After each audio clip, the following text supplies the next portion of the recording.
السلام عليكم ورحمة الله وبركاته داوديال halkan waa Jamaica official isla markaasna ah barta bulshada ay ku midoobaan waa barta saaxiibada ay ku kulmaan waa barta ay hilowgoodu qabteen isla markaasna sida saacada aad u ilaalinaysan aad leeysan saaxiibkan fa waa waqtigiisi waa sida waa waqtigeeni daawadayaal mar kale kulan wacan dhawaanaan wax bixinayna reaction kala duwan isla markaasna dadku waxay isweydiinayaan aw calaamadii fa oo saaxiibkan dhawaanahan waday isla markaasna meelaha kala duwan soo qabanayso waa sida daawade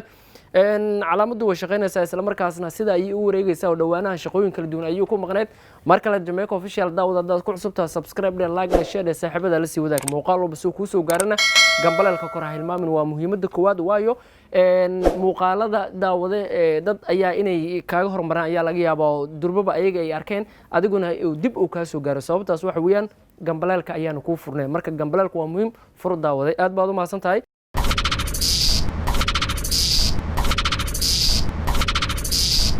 maanta daawadayaal reaction ma bixinayno fa waa wareegaysa shaqo ay soo qabatay marka calaamadii ayaa shaqadii ay soo qabatay ayaa ah daawade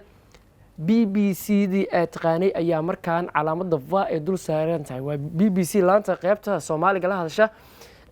ayaa markaan daawade calaamada fa si u socotay BBC ayay soo qabatay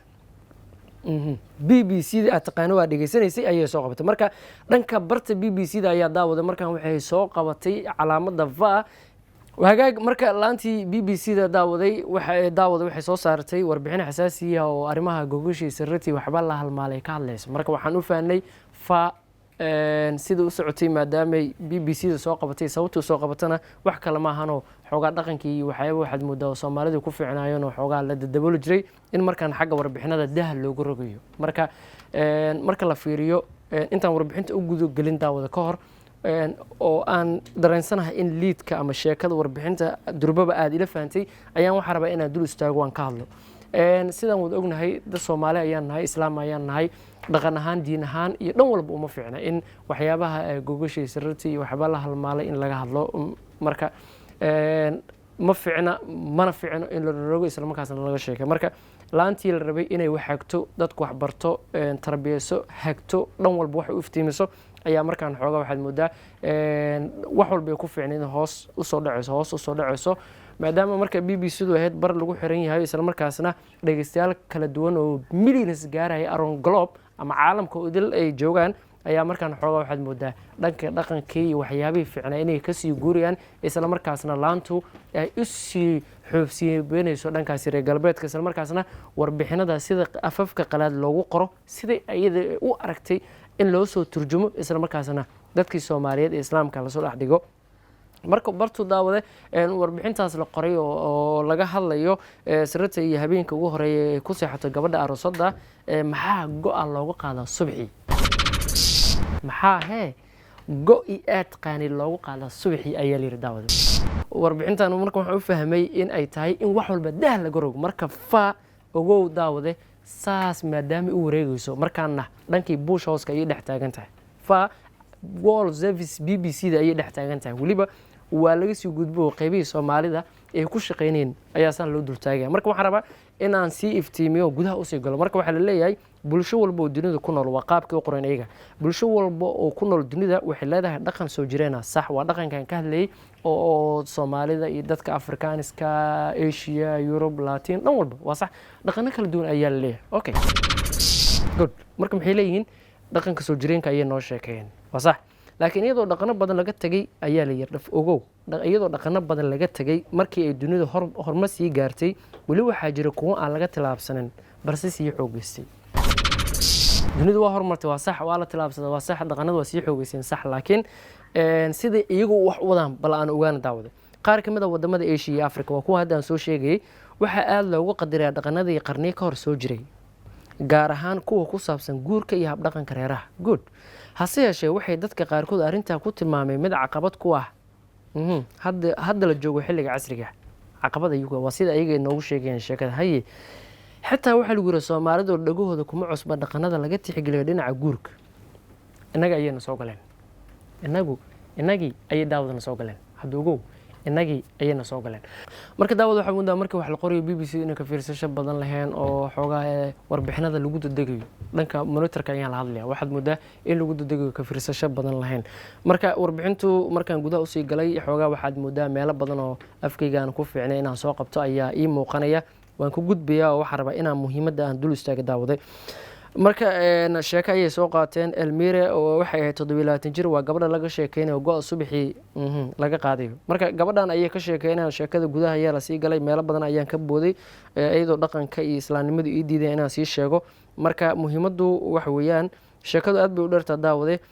sirrtii waxyaabo la halmaala ayay laga sii sheekeynayaa oo marka la sii fiirino ma sii fiicna marka anyway waxaan kusoo koobayaa BBC-du tafatirka ha ku noqoto dhanka qoraalku waa fiican yahay sida wax loo qoro waa si professional sida wax loo diyaariyo waa si high quality dhan walba waa best laakiin waxa laga hadlayaa waxa weeyaan markii la rabo in wax la qoro waxay u baahan tahay in ka fiirsasho badan la sameeyo ka fiirsasho aad u badan daawad in la sameeyo ayuu u baahan tahay markii wax la qoro dan dhanka tafatirka la geeyo dan tig la saaro dan la qoro good sida BBC lagu yaqaanay markii dib u noqono last 10 years ama last 20 years marka u noqono saas ayuu ku socotay laakiin last decades ama markaan ka soo bilowno ragay rugu cadayaasha legiska markay baxeen kadib waxaad moodaa isku dhaxyaac badan ka fiirsasho badan marka ima muuqanayso marka saaxiibada bartaas ka shaqeeya aad bay u maasiin waa shaqeynayaan waa dadaalayaan dad professional laakiin meelaha xogaa oo dhanka warbixinada markii la qorayo dhanka page-ka xogaa halaga fiirsado waxa la qurxiyo si maadaama dhaqan dad Soomaaliyeed dad dhaqankooda wanaagsan loo gudbinayo dhanka markaan u soo noqdo page-ka la qorayo xogaa liidadka waxaad moodaa dadka in lagu qiyaano laakiin gudaha sheekada markii la galan ay si fiicneen taas dadka professional waxay dhahaan waa dadka lagu qiyaano laakiin BBC-da ragga qoro waa saaxiibadii dadka ka shaqeeya waa saaxiibadii dhamaantood waa taageersanaya waa ku faraxsanaya shaqadii bulshadu hayaan aad aan u soo dhaweynaya waa ku celcelinaya dhanka marka wax qoraysaan sheekooyinka la xiriira arrimaha bulshada dhanka socialska markii la yiraahdo familiyada la xiriira ka fiirsasho badan sameeya hadda tan warbixintan waxaad moodaa in lagu dhaleelayo qaybiina comments-ka fiiriya dadku aad bay ugu soo hadlayaan waxa leeyahay ma fiicna in waxyaabo la halmaala gogoshiisa sirriin laga hadlo tan marka maba ku sii jirto wixii ayaaba la feedaba sida ayaa toosh loo wifiyay sida toosh ay loo wifiyay marka that's not good wax halkaas ka socda that's not good ma fiicna marka wax halkaas ka socda ma fiicna especially marka la sameynayo writing speeches-ka markii la sameynayo wax la qorayo that's not good marka waxa loo baahan yahay in aragtidiina ahayd BBC-da waxaa la soo qoray cafan BBC-da waxaa la aasaasay 1950 markii taariikhdeena dib loogu noqdo dad badan legis ayaa soo maray wariyaashii waaweynaa oo la yaqaano hebel dhihi karo kuwa hadda joogana runtii iyaguna way shaqeynayaan oo waxay rabaan inay dadka hore ay bedelaan marka warbixintan fa way soo qabatay warbixintan muhiimadda markaan dul istaago calaamadii fa adeerayaal waa ku jirtiin marka penalty-gina waa yeelaa marka aniga haddaan dhalinayo haddii dadweynaha dhalinaan ayaga ayaa u daayo waa kaasa marka